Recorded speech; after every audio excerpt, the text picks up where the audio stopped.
Hello friends, welcome back to educational power.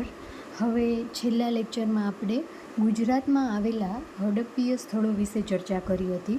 હવે આજે આગળ વધીએ એ પહેલાં 2-3 પોઈન્ટ છે જે કન્ફ્યુઝિંગ છે એને ધ્યાનમાં લઈએ. હડપ્પીય સભ્યતામાં જો વિશ્વમાં સૌથી મોટું શહેર પૂછે, વિશ્વમાં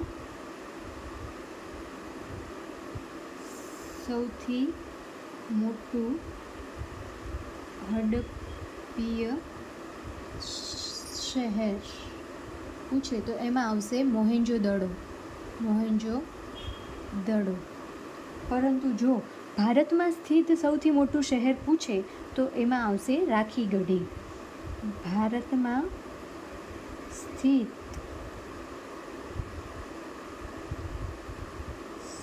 સૌથી મોટું હડપ્પીય શહેર એમાં આવશે રાખીગઢી. ક્યાં આવેલું છે? હરિયાણા. અને ત્રીજું એક બે અને ત્રીજો પોઈન્ટ, જો ગુજરાતમાં પૂછે કે ગુજરાતમાં હડપ્પીય સભ્યતાનું સૌથી મોટું સ્થળ તો એમાં આવશે ધોળાવીરા. આ 3 પોઈન્ટને વ્યવસ્થિત રીતના મિત્રો યાદ રાખજો, પછી એવું ના થાય કે ભૂલાઈ જાય કે એકબીજામાં મિક્સ થઈ જાય. બરાબર. વિશ્વમાં પૂછે તો મોહેંજો-દડો, ભારતમાં પૂછે તો રાખીગઢી, અને જો ગુજરાતમાં પૂછે તો આપણે ધોળાવીરા લખીશું.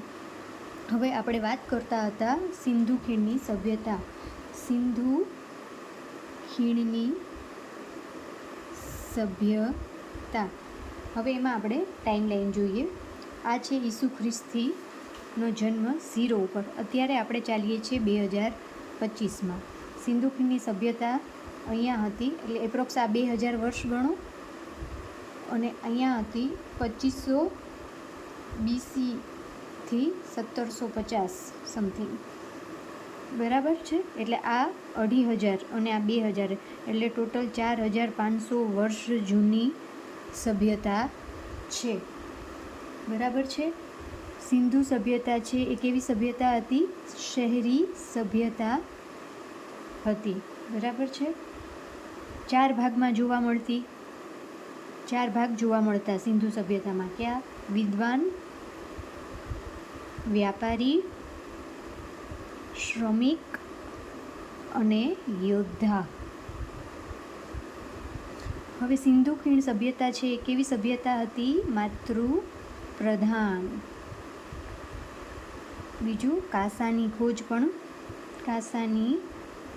ખોજ પણ સિંધુ ખીણની સભ્યતામાં થયેલી હતી. બરાબર છે. હવે સિંધુ ખીણની સભ્યતામાંથી મહોર મળેલી છે. કઈ મહોર મળેલી છે? ફારસી મહોર. બરાબર. ફારસની. જેના પર એ મહોર પર શેનું ચિહ્ન છે? એક શીંગી ગેંડાનું ચિહ્ન ફારસી મહોર પર છે. મહોર છે એ શેની બનેલી હતી? તો મહોર છે એ સેલખડિયા એટલે કે ટેરાકોટા. ટેરાકોટા એટલે શું? પકવેલી માટી. પકવેલી માટીમાંથી મહોર બનાવેલી હતી. હવે આગળ વધીએ. સિક્કાઓ, ટેરાકોટાના સિક્કાઓ કે મહોર ટેરાકોટાના બનેલા. ટેરાકોટા એટલે કે પકવેલી માટીમાંથી. બરાબર છે. આગળ વધશું. હવે સિંધુ ખીણની સભ્યતામાં માટીના વાસણોનો ઉપયોગ થતો હતો, પણ કેવા રંગના? તો કે લાલ રંગના માટીના વાસણોનો ઉપયોગ.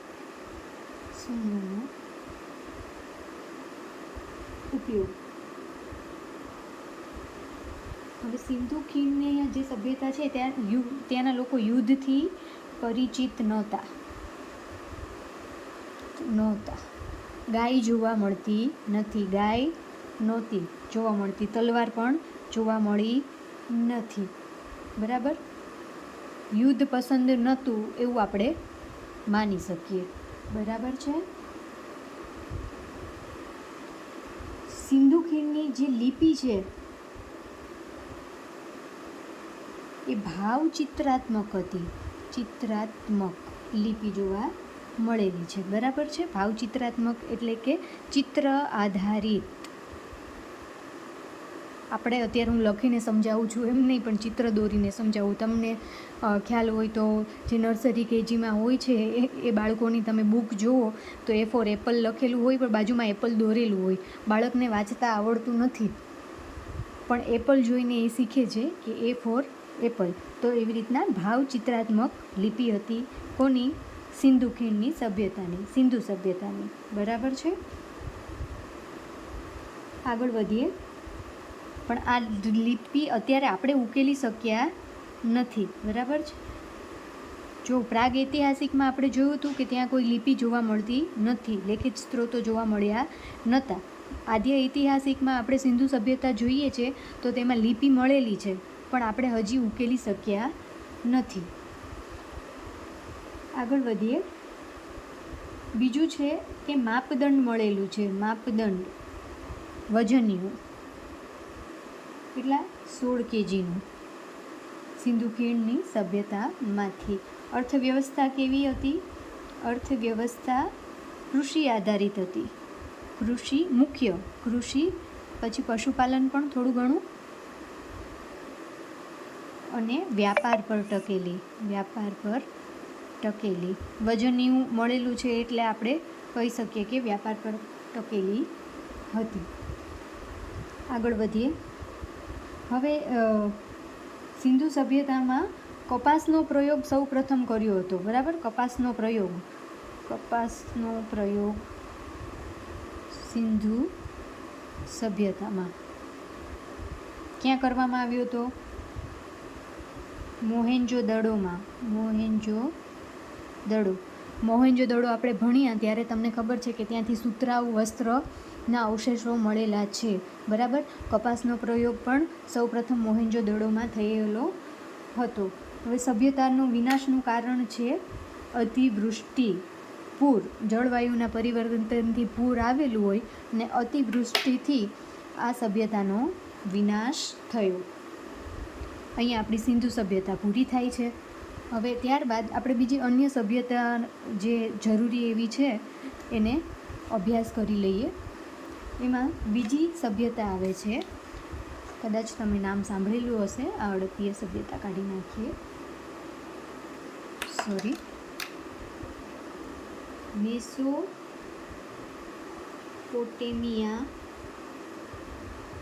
સભ્યતા. બરાબર છે. આ સભ્યતા છે એ 10,000 વર્ષ જૂની છે. સિંધુ સભ્યતા કેટલી છે? 4,500 વર્ષ જૂની. જ્યારે આ કેટલી છે? 10,000 વર્ષ જૂની છે. અહીંયા 2,000 ગણો અને આ બાજુ આપણે 8,000 સુધી જઈએ ત્યારે અહીંયા ક્યાંક 8,000 આજુબાજુ મેસોપોટેમિયાની સભ્યતા હોય. સિંધુ સભ્યતા અહીંયા હોય, 2500 આજુબાજુ ચાલતી હોય. બરાબર છે. આ સભ્યતા સિંધુ સભ્યતા શહેરી સભ્યતા હતી, જ્યારે મેસોપોટેમિયા છે એ ગ્રામીણ સભ્યતા છે અને સૌથી જૂની સભ્યતા છે. વિશ્વની સૌથી જૂની સભ્યતા મેસોપોટેમિયાની છે. યાદ રાખશું, સૌથી જૂની સભ્યતા. વર્તમાન ક્યાં આવેલી છે? વર્તમાન ઈરાક. વર્તમાનનો જે ઈરાકનો પ્રદેશ છે, ઈરાક દેશનો, ત્યાં મેસોપોટેમિયાની સભ્યતા હતી આજથી લગભગ 10,000 વર્ષ પહેલાં. બરાબર. ઈરાક કયું ઈરાક? જે આપણને પેટ્રોલ પૂરું પાડે છે એ ઈરાક. બરાબર. હવે ઈરાકની 2 મુખ્ય નદી છે. ઈરાકની 2 મુખ્ય નદી કઈ છે?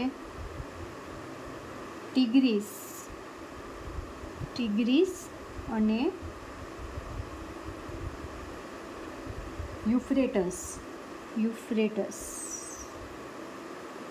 ટિગ્રીસ અને યુફ્રેટસ નદી, બરાબર છે. આ સભ્યતા છે એ આ નદીના કિનારે વસેલી છે. આ બે નદીની વચ્ચે વિકસેલી સભ્યતા એટલે કે મેસોપોટેમિયાની સભ્યતા પૂરેપૂરી ગ્રામીણ સભ્યતા છે, બરાબર છે. અર્થવ્યવસ્થાનો મુખ્ય આધાર છે એ કૃષિ ગણવામાં આવે છે, બરાબર. અર્થવ્યવસ્થાનો આધાર કૃષિ છે.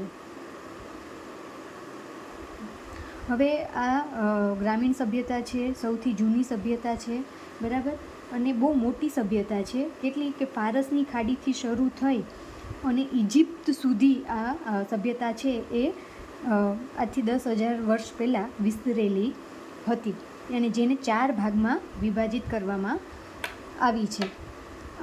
આ જવા દઉં, આગળ સમજાવું. ચલો આગળ વધીએ. મેસોપોટેમિયાની સભ્યતા કેટલી હતી? ફારસની ખાડીથી શરૂ થઈ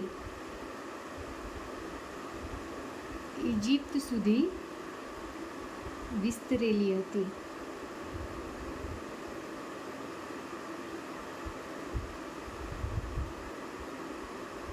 જે 4 ભાગમાં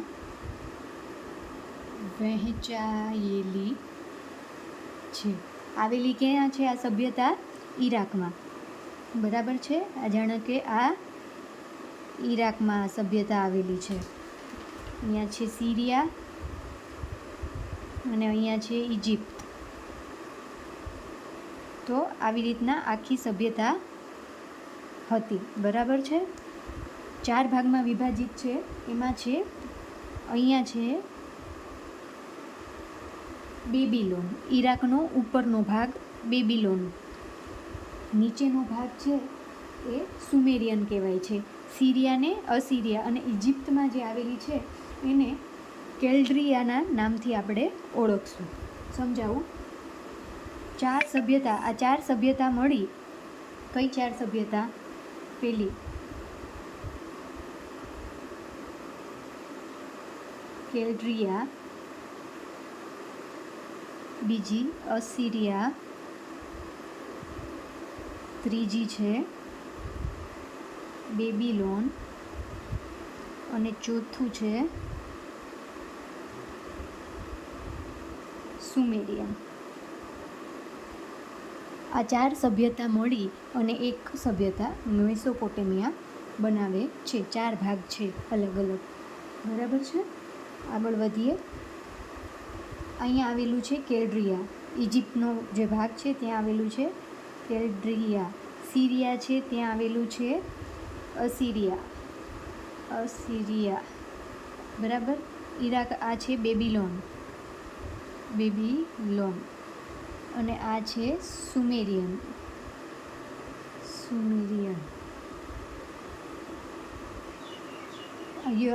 ઇજિપ્તનો ભાગ છે આ સિરિયાનો અને ઈરાકમાં જે ઉપરનો ભાગ છે એ બેબીલોન, નીચેનો ભાગ છે એ સુમેરિયન.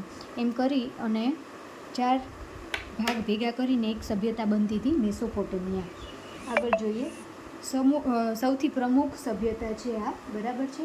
બેબીલોનમાં આપણને ખબર છે આ છે મિસ્રની સભ્યતા આપણે આગળ જોશું, અત્યારે નહીં. આનાથી આગળ મિસ્રની સભ્યતા ઇજિપ્તમાં, અત્યારે મેસોપોટેમિયા છે. સમયાંતરે અહીંયા મિસ્રની સભ્યતા વિકસિત થશે ઇજિપ્તમાં અને મેસોપોટેમિયા જતું રહેશે.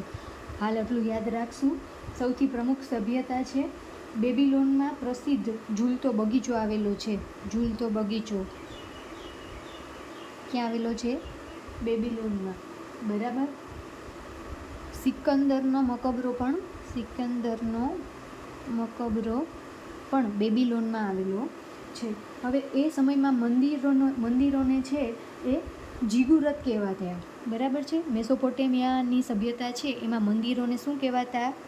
મંદિરોને જીગુરત કહેવાતા. તો આ હતી મેસોપોટેમિયાની સભ્યતા. હવે આપણે આગળ જોશું. મેસોપોટેમિયા બાદ બીજી એક સભ્યતા છે, એ છે પીળી નદીની સભ્યતા. પીળી નદી ક્યાં આવેલી છે તમને ખ્યાલ હશે, ચીનમાં. બરાબર છે. મેસોપોટેમિયાની સભ્યતા, ચાઇના, ચીનની સભ્યતા, ચીનની સભ્યતા અથવા એને પીળી નદીની સભ્યતા પણ કહેવાય. કેટલા વર્ષ જૂની છે? 5000 વર્ષ જૂની છે. બરાબર છે. ક્યાં આવેલી છે અત્યારે? ચાઇના, ચીન. પીળી નદીને આપણે હાંગો નદી તરીકે પણ ઓળખીએ છીએ. હાલ સુધી હાંગો નદી તરીકે પ્રચલિત છે. કોણ?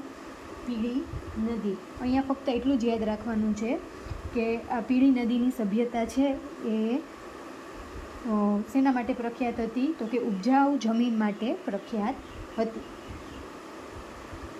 ઉપજાઉ જમીન માટે પ્રસિદ્ધ હતી. ચલો, આ ત્રીજી જોઈ. પહેલી સિંધુ સભ્યતા, બીજી મેસોપોટેમિયા, ત્રીજી ચીનની સભ્યતા. હવે આગળની સભ્યતા આપણે નેક્સ્ટ લેક્ચરમાં જોઈશું.